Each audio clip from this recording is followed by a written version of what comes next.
असम के शोणितपुर जिले के अंतर्गत शहीद नगरी ठेकियाजुली में आज बिहू नृत्य, ढोल वादन और जिंग बिहू कार्यशाला का शुभ उद्घाटन किया गया है। उल्लेखनीय है कि ठेकियाजुली आंचलिक छात्र संस्था के स्थानीय लोगों के सहयोग से आज 20 दिवसीय कार्यक्रम के साथ इस बिहू नृत्य, ढोल वादन और जैंग बिहू कार्यशाला की शुरुआत की गई है।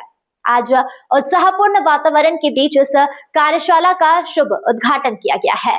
उद्घाटन समारोह में अखिल असम छात्र संघ के कई वरिष्ठ नेताओं के साथ साथ अनेक विशिष्ट व्यक्ति भी उपस्थित रहे।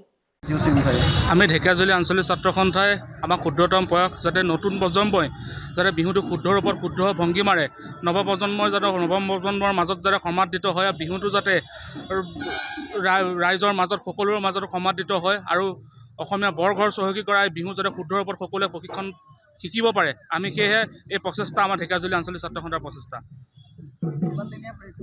আমি বিহু নাচ আৰু ঢোল বাদন লগত আমি নতুনকৈ সংযোজন কৰিছোঁ জেং বিহুৰ এই কৰ্মশালাখন আমাৰ 20 দিনীয়া প্ৰশিক্ষণ হ'ব। 20 দিনীয়াৰ পিছত আমাৰ সামৰণি অনুষ্ঠান হ'ব। সামৰণি অনুষ্ঠানত আমাৰ জিলা ছাত্ৰ সন্থাৰ লগতে সদৌ অসম ছাত্ৰ সন্থাৰ সাংগঠনিক সম্পাদক লগতে বিভিন্ন দায়িত্বত থকা বিষয়ববীয়াসকলৰ উপস্থিতিত আমাৰ সামৰণি অনুষ্ঠান অনুষ্ঠিত হ'ব।